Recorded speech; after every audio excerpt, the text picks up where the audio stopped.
আমি সারাক্ষণ এভাবেই ঘরের কাজ নিয়ে ব্যস্ত থাকি।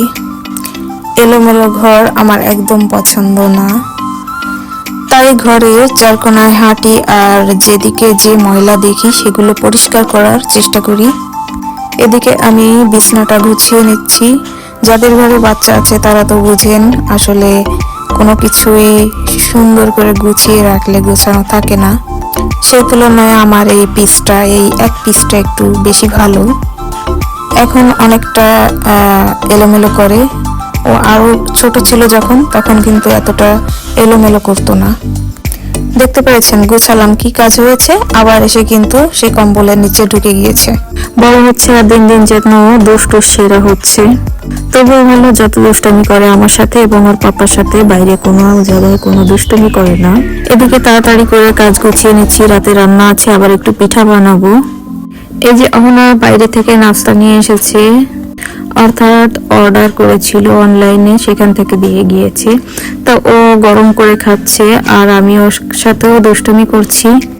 তা ও আমার অদ্ভুত অদ্ভুত কথা শুনে আমার দিকে তাকাচ্ছে আর রাগ হচ্ছে, মাম্মা তুমি এসব কি বলছো।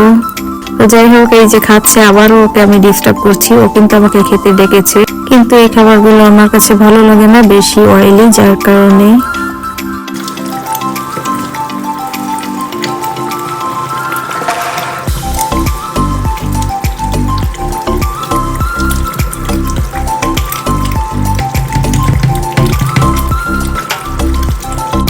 সুমন ঘরে আসার আগেই আমরা টের পাই যে ও আসতেছে, কারণ ও গাড়ি ঢোকানোর সময় পার্কিংয়ের শব্দ হয়, শব্দটা আসে।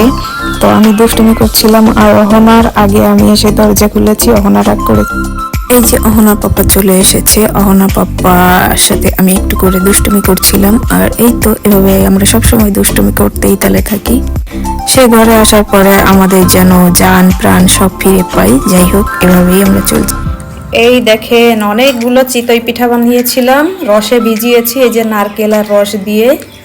এখান থেকে অহনার পাপ্পার ফ্রেন্ড অহনার পাপ্পা খেয়েছে কিছু, আর এইগুলো আছে। এই যে আমার পাখিটা খাচ্ছে, এই যে আমার জন্য নিয়েছি, আমি খাবো। আর এখানে আর একটা কথা, এটা শুধু রস আর নারকেলের মধ্যে ভিজানো।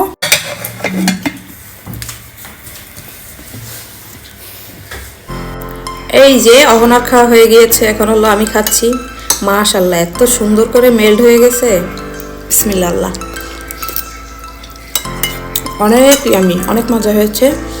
তো দেখেন, এলোমেলো শুয়ে শুয়ে ফোন চালাচ্ছিলাম, আর এলোমেলো এটাই আমি, ঠিক আছে।